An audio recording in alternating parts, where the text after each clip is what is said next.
ស្ដីឲ្យយើងទាំងអស់គ្នាកុំព្យូទ័រដើរយឺតមែនទេមកជួបមួយខ្ញុំ tip 3 ដើម្បីឲ្យកុំព្យូទ័ររបស់អ្នកទាំងអស់គ្នាដើរលឿនជាងមុនតើយើងចាប់ផ្ដើមទាំងអស់គ្នាសម្រាប់ tip ទី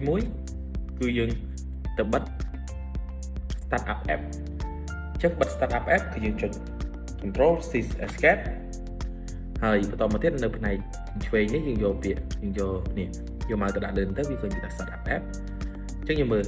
បច្ចុប្បន្នខ្ញុំមាន app នេះអញ្ចឹងខ្ញុំអាចលុបវាចោលបានឬក៏ disable មិន disable វាទៅ disable មួយចំនួនដែលយើងអត់ប្រើ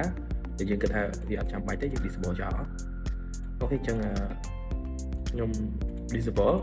tip ទី2គឺយើងបិទ visual effect ដើម្បីបិទ visual effect បានយើងចូលទៅក្នុង computer setting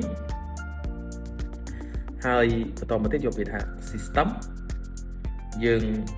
scroll រកពាក្យថា about ហើយយើងយកពាក្យថា advanced system setting ហើយត្រង់កន្លែងនេះមាន performance យើងចុចពាក្យថា setting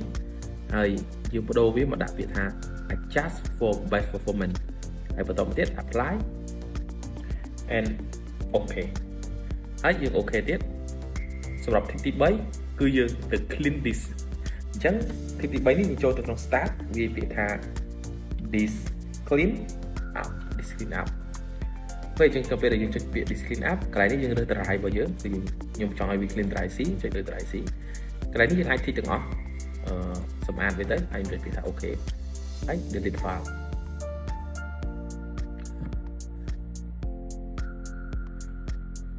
អរគុណសម្រាប់ការទស្សនាវីដេអូនេះពីដើមដល់ចប់បាយបាយ